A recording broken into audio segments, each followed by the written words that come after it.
मैं कंचन डोगरा नेगी, स्वागत है आपका न्यूज 18। अब आपको बताएंगे भारत और पाकिस्तान के बीच में हर युद्ध छलावे से हुआ। ये छलावा पाकिस्तान करता था। आजादी के बाद से कई बार पाकिस्तान ने छल से हिंदुस्तान की सीमा में अतिक्रमण करने की कोशिश की। हर बार वो मात खाता रहा। करगिल में भी वो धोखे से घुसा था। फिर हमारे वीर जवानों ने विजय की ऐसी गाथा लिखी कि उनकी कहानी आज भी सुनाई जाती है।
आठ 8,000 की फीट से भी ज्यादा की ऊंचाई,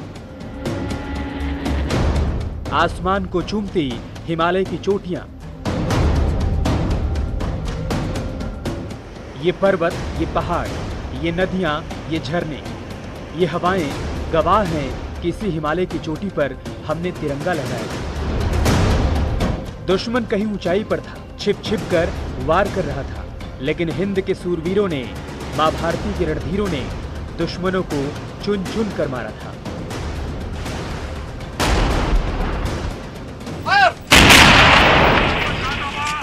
आज करगिल विजय दिवस के 21 साल पूरे हो गए। इसी दिन पाकिस्तानी घुसपैठियों को भारतीय सेना ने नेस्तनाबूद कर दिया था।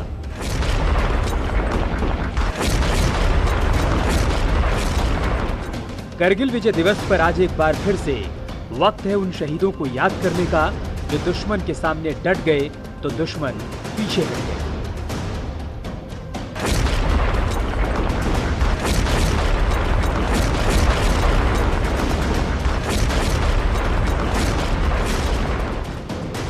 कैसे हिंदुस्तान की सेना ने पाकिस्तानी घुसपैठियों को खदेड़ा था, कैसे भारत ने टाइगर हिल पर तिरंगा लहराया था। 26 जुलाई 1999 की असल कहानी आज हम बताएंगे। मतलब ब्रिगेड की तरफ से ये हुक्म मिला था कि आप जो है तुर्तुक सब सेक्टर में जाएंगे और .5220 को कैप्चर करेंगे। पाकिस्तान को गुमान था, अमेरिका पर अभिमान था कि अमेरिका उसके साथ है तो क्या कर लेगा हिंदुस्तान। लेकिन हिंद के जांबाजों ने क्या किया वो उस वक्त दुनिया ने देखा था।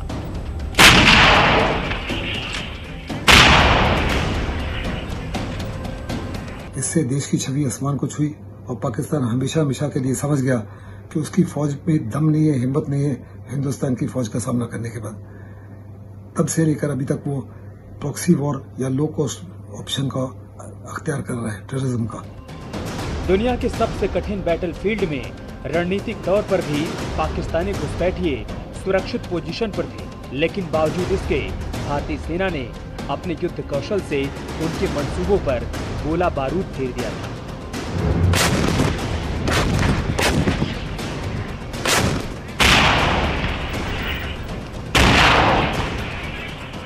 और इस बारी दुनिया का सबसे मुश्किल बैटलफील्ड था। पाकिस्तान के पास सारे एडवांटेजेस थे, वो हाइट्स पे था, उसके मोर्चे मजबूत थे, हम ओपन में थे और अपहिल अटैक कर रहे थे।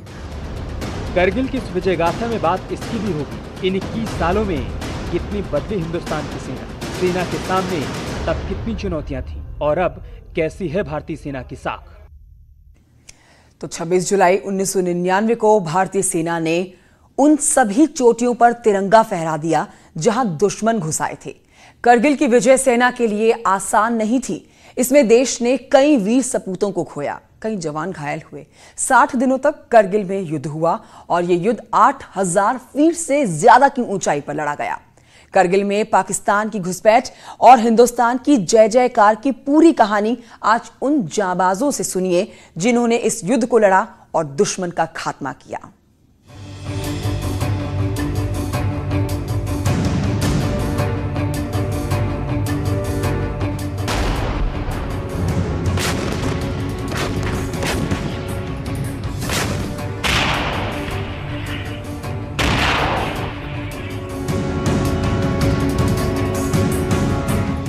ब्रिगेड की तरफ से ये हुक्म मिला था कि आप जो है तुर्तुक सब सेक्टर में जाएंगे और .5220 को कैप्चर करेंगे। उनके नज़दीक जाकर उनको वापस पीछे भागते थे, लेकिन इतने वो नहीं है कि हिम्मत उनके ऊपर कि वो करते। वो सिर्फ छुप के वार करने वाले हैं, सामने वार करने वाले नहीं है वो। दुश्मन अगर सामने हो तो युद्ध का मजा ही कुछ और है। जिन जाबाजों ने कारगिल में दुश्मनों का सामना किया, उनको सिर्फ उसी बात का डर था कि दुश्मन कायर है। वो सामने से नहीं छुप के वार करता था। करगिल विजय दिवस के इस मौके पर हमने फैसला किया क्यों ना इस दिन सीधे उन जाबाजों से मिले जिन्होंने दुर्गम पहाड़ियों के बीच इस युद्ध को लड़ा और जीत हासिल की।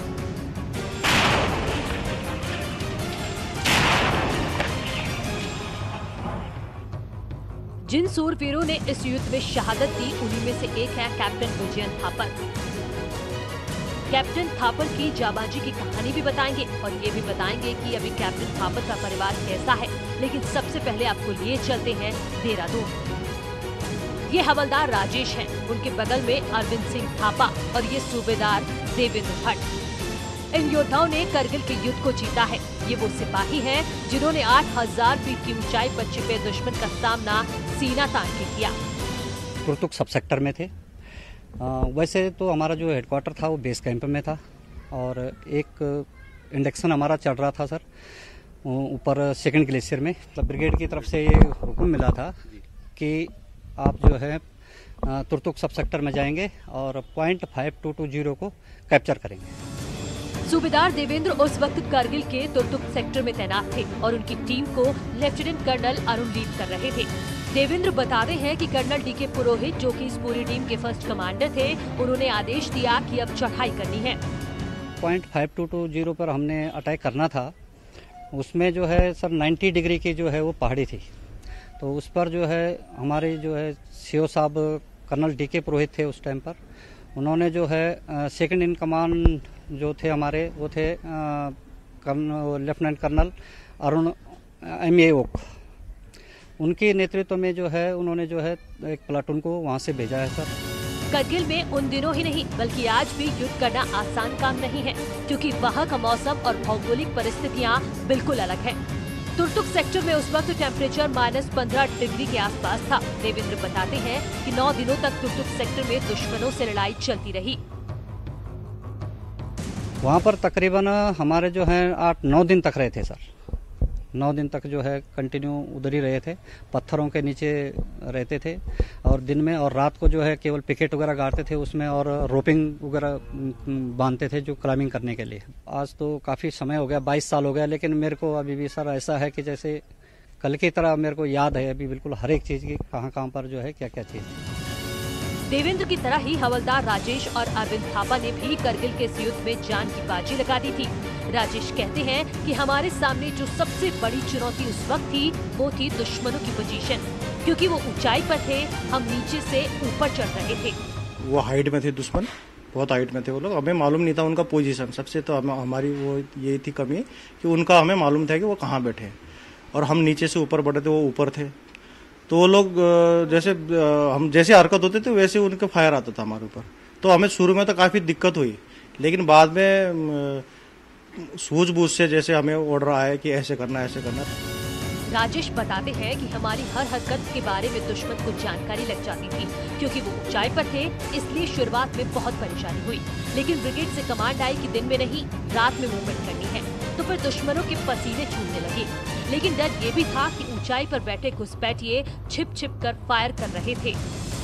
इतने वो नहीं है कि हिम्मत उनके ऊपर कि वो करते। वो सिर्फ छुप के वार करने वाले हैं, सामने वार करने वाले नहीं है वो।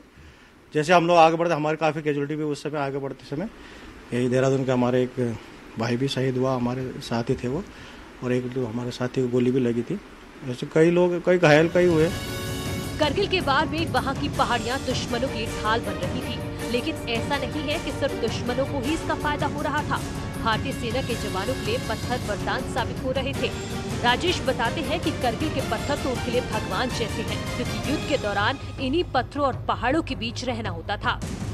बड़े बड़े गोले भी आए तो मतलब बचाने वाला पत्थर ही था वहाँ, तो हम ये मानते हैं कि वो भगवान ही है। क्योंकि पत्थर भी ऐसे नहीं कि मतलब छोटे पत्थर ये जैसे घर के बराबर पत्थर भी है वहाँ पे, इतने बड़े बड़े पत्थर है। उसी के नीचे हम रह के हमने लड़ाई लड़ी है, और वहीं से हमने मतलब पूरा वो किया, अपने आप को बचाया। सारे बचे वही पत्थरों के माध्यम से बचे। किसी भी युद्ध के दौरान सबसे आवश्यक है हथियार और गोला बारूद, साथ ही सैनिकों के खाने के लिए रासद सामग्री। लेकिन करगिल की दुर्गम पहाड़ियों पर उस वक्त जवानों को खाने के सामान के साथ साथ कपूर भी दिया गया था, जिसने जवानों की बड़ी मदद की। उस समय थोड़ी मैगी वेगी रख लेते थे, और कॉम्पो राशन सरकारी आता था, उसमें कपूर मिलते थे, उस पर आग जला के, छोटे बर्तन होते थे मतलब वो स्टैंड टाइप के, उसी में जला के हम पका के खाते थे। तो 16 दिन हम वहाँ जैसे 5156 पोस्ट पे रहे हम ऊपर, तो वही कुछ था नहीं, आने जाने कोई साधन ही नहीं था कि हम खाना लेने जाए, राशन लाए, पकाए, ऐसा कुछ था ही नहीं, बस जो अपने में वही खाना है।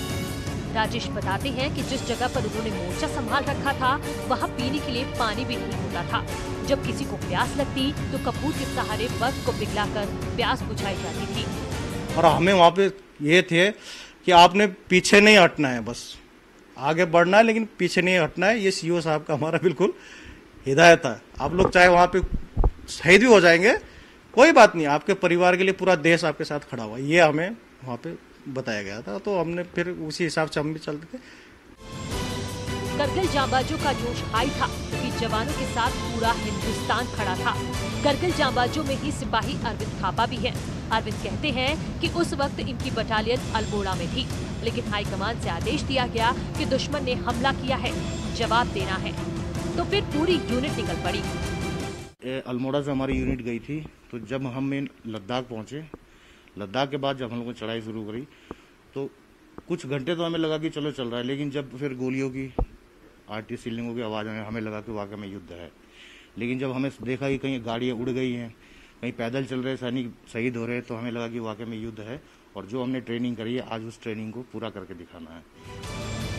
अरविंद थापा कहते हैं कि इनके साथ भी युद्ध के दौरान कुछ कम चमत्कार नहीं हुए, क्योंकि जिस पत्थर के नीचे ये लोग बैठे थे वहीं पर बम गिरा तो आसपास सब कुछ तबाह हो गया, लेकिन अरविंद और बाकी साथी बच गए। कि कई लोग बर्बाद हो गए, हम 5 बंदे जो पत्थर के नीचे बैठे थे, तो उसे भोलेनाथ ने बचाया। तो उस दिन से मेरे दिमाग में आया कि नहीं यार, कोई ना कोई शक्ति तो है, जो कि आसपास के पशु पक्षी भी उड़ा दिए और हम कैसे बच गए। तो उस पत्थरों को हम भगवान मानने लगे, जय भोले के नारे लगाते चले गए सर, और बढ़ते चले गए आगे। लड़ाई खत्म हुई, उसके बाद फिर मौका मिला कि अमरनाथ यात्रा कराई जाए। सबसे शुरू में हमारी यूनिट को वहीं से अमरनाथ भेज दिया गया। ये तो हुई उन योद्धाओं की बात जिन्होंने जंग में देश को जीत दिलाई। इनके जैसे हजारों सिपाहियों ने करगिल के युद्ध में दुश्मनों के दांत खट्टे किए, और उन्हीं में से एक है लेफ्टिनेंट विजयन थापर। लेफ्टिनेंट विजयन थापर की सूरवीरता की कहानी पूरे हिंदुस्तान में आज भी सुनाई जाती है। विजयन थापर के बारे में सिर्फ यही कहा जा सकता है कि विजयन ने देश के लिए न सिर्फ सर्वोच्च बलिदान दिया, बल्कि करगिल के वॉर में हिंदुस्तान की विजय का श्री गणेश किया। एक तो पिता हूँ, और दूसरा जो है मैं एक सैनिक अधिकारी हूँ, जिसके नीचे बहुत सारे यंग ऑफिसर्स थे। जब मैं कमांडिंग ऑफिसर था तो मैं अपने लड़कों को कहता था कि देखिए, आप अपनी जान वगैरह की चिंता मत करिए, ये तो आनी जानी चीज़ है। आप अपने ऑब्जेक्टिव की चिंता करिए, भारत माता को जो चाहिए वो देना है।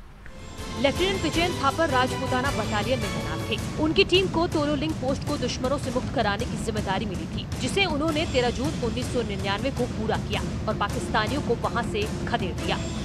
फादर को अपना बेटा खोने का दुख तो होता है, लेकिन ये एक ऐसा कॉस्ट है, ये एक ऐसी कीमत है जो भारत की सॉवरेनिटी के लिए, भारत की इज्जत के लिए, भारत की रक्षा के लिए हमारे नौजवानों को देनी ही पड़ेगी।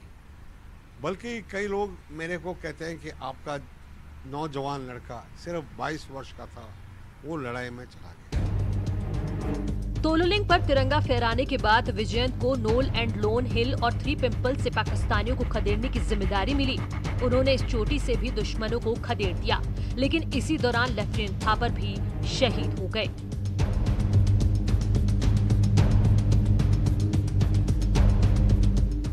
विजयंत थापर का पूरा परिवार ही फौजी है। उनके दादा परदादा भी फौज में थे और उनके पिता बीएन थापर भी आर्मी में कर्नल थे, जो अब रिटायर हो चुके हैं। विजयंत का परिवार नोएडा में रहता है। नोएडा में उनके नाम से एक सड़क भी है, जो यहाँ आने जाने वालों को शहीद की याद दिलाती है। विजयंत के पिता बीएन थापर ने किताब लिखी है, जिसमें विजयंत के बारे में पूरी जानकारी दी है। करगिल विजय दिवस के 21 साल हो गए हैं। ये चौथी बार था जब हमारी सेना ने पाकिस्तान को हराया था। जिस वक्त ये युद्ध लड़ा गया था, उस वक्त जियोपॉलिटिक्स भारत के पक्ष में नहीं थी। अमेरिका पाकिस्तान के साथ खड़ा था और भारत पर अंतर्राष्ट्रीय दबाव बनाया जा रहा था। पाकिस्तान को साफ तौर पे कहा कि उसको एग्रेशन वकेट करना पड़ेगा, और अगर वकेट नहीं करता तो हम उसको मार भगाएंगे। और तमाम प्रेशर के बावजूद भी बिल क्लिंटन के माध्यम से प्रेशर वगैरह था कि पाकिस्तान को कुछ हिस्सा दे दो, कुछ कॉम्प्रोमाइज करो, लेकिन अटल बिहारी वाजपेयी ने कहा किसी प्रकार का कोई भी कॉम्प्रोमाइज नहीं होगा। एग्जैक्टली आज नरेंद्र मोदी चाइना को कह रहे हैं, चाइना को स्टेटस को मेंटेन करना पड़ेगा। उस वक्त अटल जी के सख्त इरादों ने पाकिस्तान के नापाक इरादों को ध्वस्त कर दिया था और अब रक्षा विशेषज्ञ कह रहे हैं कि मौजूदा वक्त में चीन के साथ भी इसी तरह से पेश आने की जरूरत है, जो केंद्र की मोदी सरकार कर रही है। काफी बड़े बदलाव हैं। अगर आपको याद होगा तो 1984 बोफोर्स कैंप के बाद में किसी प्रकार का कोई नया इक्विपमेंट हिंदुस्तान में नहीं आया था। जब से ये सरकार आई है, बहुत नए प्रकार के इक्विपमेंट हिंदुस्तान में, नए हवाई जहाज आए हैं, नए सबमरीन्स आ रहे हैं, नए सर्वेलेंस एयरक्राफ्ट आ रहे हैं, नए ड्रोन्स आ रहे हैं, नए आर्टिलरी वेपन्स आए हैं, नए हेलीकॉप्टर्स आए हैं, अपाची आया है, चिनूक आया है। करगिल युद्ध से लेकर अब तक भारत की सैन्य शक्ति में बड़ा इजाफा हुआ है। आज हमारे पास कई एडवांस फाइटर जेट हैं, C-70 जैसे मालवाहक विमान हैं, तो वहीं चिनूक जैसे हेलीकॉप्टर्स हैं, जो किसी भी सतह और विपरीत मौसम में भी अपना काम कर सकते हैं। खास बात यह है कि राफेल विमानों ने भारतीय सेना को और भी मजबूती दी है।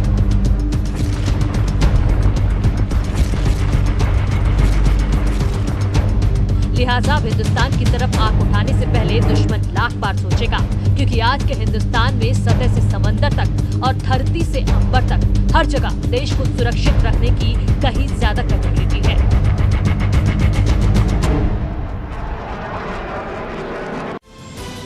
करगिल जांबाजों का जोश हाई था, क्योंकि जवानों के साथ पूरा हिंदुस्तान खड़ा था।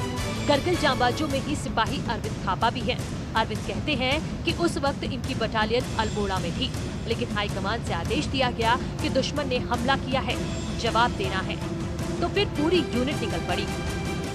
अल्मोड़ा से हमारी यूनिट गई थी, तो जब हम लद्दाख पहुंचे, लद्दाख के बाद जब हम लोगों ने चढ़ाई शुरू करी, तो कुछ घंटे तो हमें लगा कि चलो चल रहा है, लेकिन जब फिर गोलियों की आर्टी सीलिंगों की आवाज़ में हमें लगा कि वाकई में युद्ध है।